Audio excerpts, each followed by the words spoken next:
Hello, ladies. I'm thrilled tonight to talk with you about your patterns of attraction. If you're not in a healthy relationship, have probably had the experience of either attracting someone who just can't match you, someone who's nice, but you're not attracted to them, or they're not as successful as you want them to be, or they just don't really seem to have their life together, or seem to have that sense of adventure that you really want. Or you may be attracting men who do have that, who are very masculine, but don't want to commit energetically, financially, emotionally, otherwise. Now, I'm not saying everyone has to have like a cookie cutter monogamous relationship leading to marriage and a white picket fence. But what I am saying is that most people want to have a true partner, a life partner, someone that they can grow with, that inspires them, someone that they respect. And tonight's topic might be a little bit controversial because I hear all the time from women, why do I have to worry about being feminine? Like, we're not living in the 1960s. Like, hello, why do I have to worry about feminine energy versus masculine energy? And aren't we in a gender fluid society anyway? Or aren't we all one spiritually anyway, beyond gender? And yes, I hear all of those things. But the truth is we also live in a world of polarity, a world of opposites. And so we're going to dive into this topic tonight. But before we get into it, I just want you to think about your past relationships, your past partners.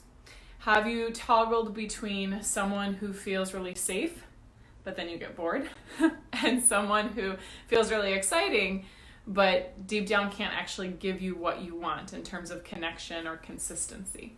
So if you're in that situation, or if you think about your past relationships and they've tended to go that way, that ping pong between safe or unavailable, safe or unavailable, you're not alone.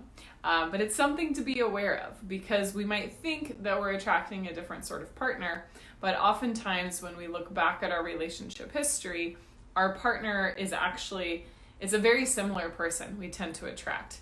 Ouch! It's hard to acknowledge that. It stinks to acknowledge that sometimes, right?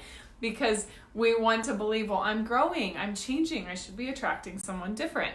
But the truth is, we can grow and change, through doing therapy or reading books or those things. But if we're not working specifically on two things, our feminine energy and our attachment style, or how we show up in relationship, then we could be growing as a person, but not necessarily growing in our skill set to attract a great partner. And that's because we have these different lines of development. That's part of integral theory, which I'm not going to get into, but it's a philosophy and a theory about human development, which is that, if we put all of our energy into one line of development, maybe our intellectual development, we could be a Nobel Prize winner, but it doesn't mean that we actually have, a healthy body. Or if we put all of our energy into a spiritual line of development, we could be very spiritually evolved, but it doesn't mean that we actually have integrity, which is why sometimes we'll see spiritual communities, not always, but sometimes where there isn't a lot of good boundaries or good integrity or all of that. So that's more old school, kind of like neo-tantra type stuff. But I just wanted to point out some examples of why it's so important to really take this part of your life, your relationship part of your life, in a deeper way. And it doesn't mean that you have to put everything into being in a relationship, but if you do focus on healthy relationship with yourself, with your partner, with others, it will make everything else in your life easier to navigate. Because it's actually hard to navigate life without people that are close to us.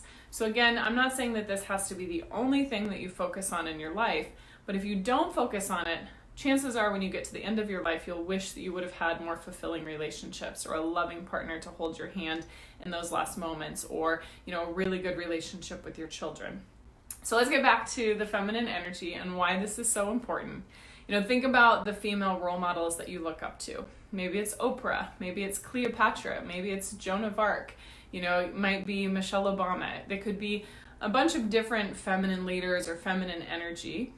Most of those women have an essence. They have an energy to them that's captivating, that's magnetic, not just to, people around them or their potential partner, but to the world at large. I mean, Princess Diana is a perfect example of that. Someone who is captivating and magnetic and in her feminine energy. And so if we think about women that we look up to, they're typically in those ways somehow feminine. Now, it could be courageous feminine. It could be fiery feminine. Like Joan of Arc that's fiery feminine. You know, that's not just like a wallflower or focusing on how you're looking. So I want to expand the definition of feminine energy beyond just our looks or just what society says is feminine. But if we think about the women that make the greatest impact on us, they have some qualities of femininity, whether it's courage, compassion, grace, mystery, intrigue, creativity, spirituality. There's pieces of human existence that they've created in their lives and in their bodies and in their initiatives that's really captivating and really magnetic and attractive. And that's why it's so important to have a good connection with our feminine energy, whether we're trying to attract a partner and a higher quality partner, or whether we already have a good relationship but we want to make it fantastic, or whether we already have a pretty good life but we want to change careers, or we want more abundance, or we want more confidence. So one of my favorite things in the world is to talk about feminine energy and to experience feminine energy. There's only so much we can do, of course, by talking about it. It has to be embodied. And in our daily experience, the way that we move, the way that we speak, the way that we express ourselves out into the world, even the way that we dress. So feminine energy is a key part of manifesting who we are in all these different parts of our life. And it does really affect our patterns of attraction. And so that's what I want to dive into even more now, which is that, yes, there's law of attraction. Absolutely. But there's also law of polarity. There's multiple laws to this universe, just like there's gravity, but there's other laws. We all have many different kind of laws. I don't even really like that word, but you know what I mean, that we're operating under. And so it's important to understand that typically the masculine is looking for something different in connection than the feminine. So a lot of times as women, we're looking for companionship, we're looking for safety, we're looking for a sense of camaraderie, that this person that is going to be our life partner is like our best friend. No offense, ladies, but very rarely is a man saying, I just want to find my best friend. I just want to find a companion. Now, he may grow to totally appreciate, rely on, and enjoy that companionship as the relationship builds. But when we're in the process of dating and attracting someone, oftentimes our priorities as women are different than the priorities as men. Like I said, we're prioritizing oftentimes safety and connection and camaraderie and finding that best friend and companionship. Someone we can sit on the couch with and hold hands, or go to the grocery store with. And oftentimes men are looking for someone who challenges them, someone who inspires them, someone who adds something to their life. It could be beauty in the traditional sense, but it could be a sense of fun and playfulness and spontaneity and adventure, and someone who makes him a better man, or if it's a female, makes her a better woman through her challenging of her own masculine energy. And so we have this dichotomy because of the law of opposites, because of the law of polarity. So oftentimes women will feel frustrated. How come I'm not attracting a masculine man? Either the woman is more in her masculine than she needs to be in order to attract a more masculine partner, or she's been focused so much on these values of companionship that she's missing out on a huge aspect of dating, which is more about the sensuality. It doesn't mean sex. You don't have to do that at any point in the relationship if you don't want to. You can wait till marriage or never experience that. But it is about being in your five senses. It is about being connected to your body. It is about being sensual. And it's about this sense of charge. I call it an erotic charge. It doesn't have to, of course, be related to intimacy, but a sense of discovery, a sense of two separate things, kind of seeing what's possible as they come together, and then having the freedom and space to be able to move apart. Now, not moving apart forever, but being able to take the gifts of the relationship and move outward, and then come back to one another even more lit up, even more inspired. So most people, especially men, but women too, would rather be in a great relationship with someone that they really, I don't want to say can't live without because that's a little codependent, but with someone who really inspires them to be their best than to be single.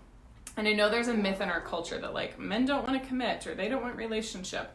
There are some unhealthy men who can't commit or won't commit or have a pathology that prevents them from committing. But there are plenty of men who want a committed relationship, who are yearning for that or really craving that and wanting that, but they don't want to have to give up their freedom. And I don't mean freedom to be with other women. I mean the freedom to follow their life purpose, to be in integrity, to be able to do masculine pursuits, adventurous things that speak to them without feeling like they're being controlled or minimized. Now, as women, we look as relationship as a pathway to deeper connection and companionship, like I was talking about. But what if we looked at our relationship as a deeper pathway towards God or to spirit or to source or whatever you want to call it? You know, if you let the connection be not just to this particular person that we need to control or manipulate or criticize, but this particular person is just one pathway to a bigger version of ourselves, a more expressed, authentic version of ourselves, or a more divinely feminine version of ourselves, then that really changes the polarity and changes the nature of the relationship. And so you may also find that you're attracting a lot of masculine men, but they just don't want to commit.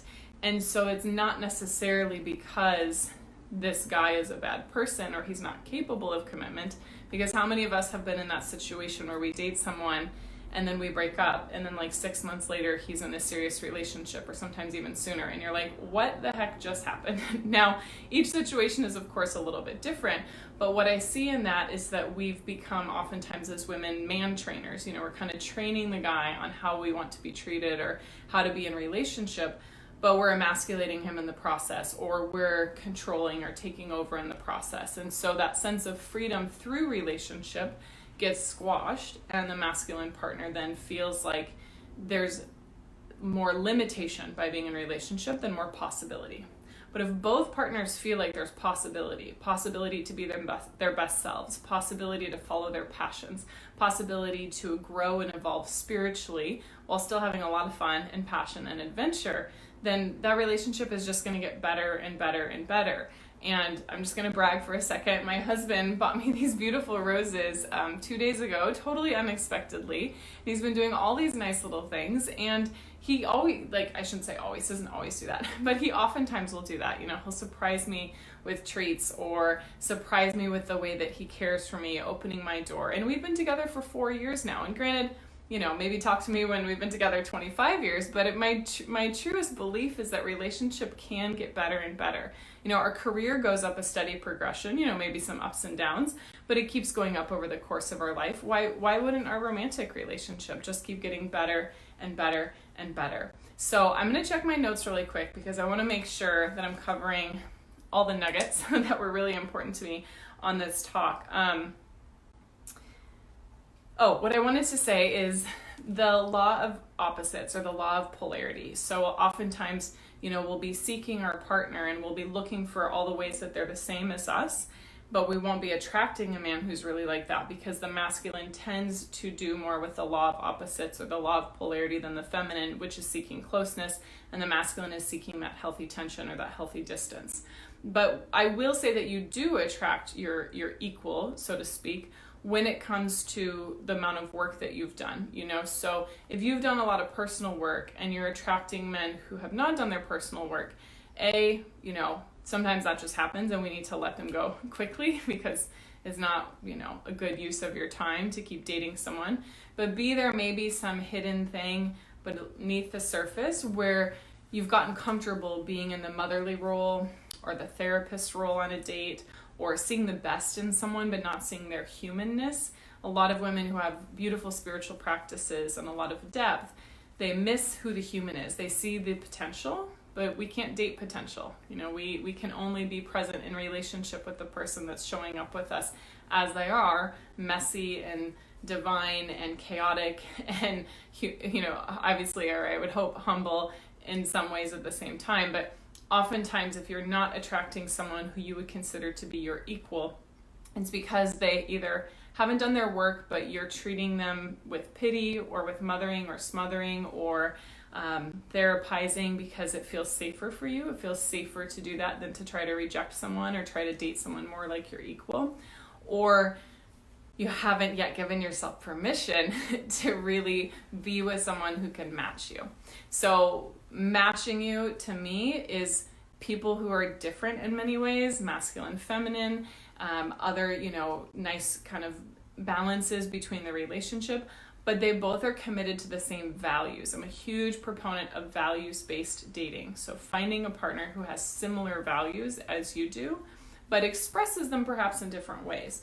You know, my husband and I both really value growth and development. He focuses more on growth and development through challenge. He loves to be challenged. You know, I focus more on growth and development through closeness. So we have a very traditional kind of masculine and feminine view on development and what makes us come alive and what helps us to grow. And you want to find a partner who has the same values as you, but might express them in the world in a different way. And where there can be healthy differences. This is one of the things that I teach my women in one of our later chapters in my course, Queens of Pleasure, is how do you have healthy differences and hold space for those differences without trying to convince the other person and without trying to find sameness. Because the more we're trying to find sameness with our partner, the more we'll lose that charge. And we need to be able to have that healthy charge, that healthy magnetism, and that healthy attraction. So yeah, I just wanted to talk about some of those pitfalls that we might fall into. The last thing I wanted to share is that have you ever had the experience where you go on a date and afterwards you're like, that went so well, and then you never hear from him again? So if that happens, most likely your version of what a date going well looks like is that you feel really connected, you feel really close, you feel like you have a lot in common with the other person and that you had fun. But the masculine view of what makes a date good is not necessarily those same things. So chances are you're being put in the friend zone more than you would like to be or more than you would need to be, because what you're thinking is a great date, he's thinking feels very friend zoney.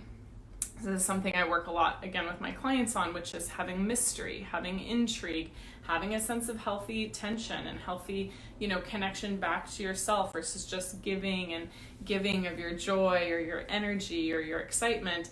And maybe finding a lot of similarities with your partner on the date or your potential partner, but losing that sense of your power. And I don't want that to happen for you. I want you to be able to have great dates, but to have follow-ups to the dates and have the dates to go well and feel like it's going in the direction that you want it to, unless you don't want to. Sometimes you date someone and you're like, yeah, that went really well, but I'm just not digging it. And that's okay too, obviously.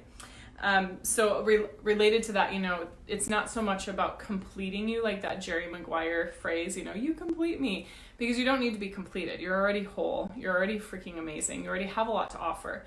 But I would like you to find a partner, if you're looking for a partner, who complements you. Not because there's an imbalance, but because he complements you and he elevates you, he enriches you. It's complementary, it goes well together, but each aspect is still very separate. So it's my total passion and mission to help empower the feminine to be divine, radiant, magnetic, to get everything you want in life and in love. And doing so requires that we have a little more nuance and awareness of these patterns and these different ways that our patterns of attraction shape who we get into relationship with and what we do with our life. Mwah. Bye.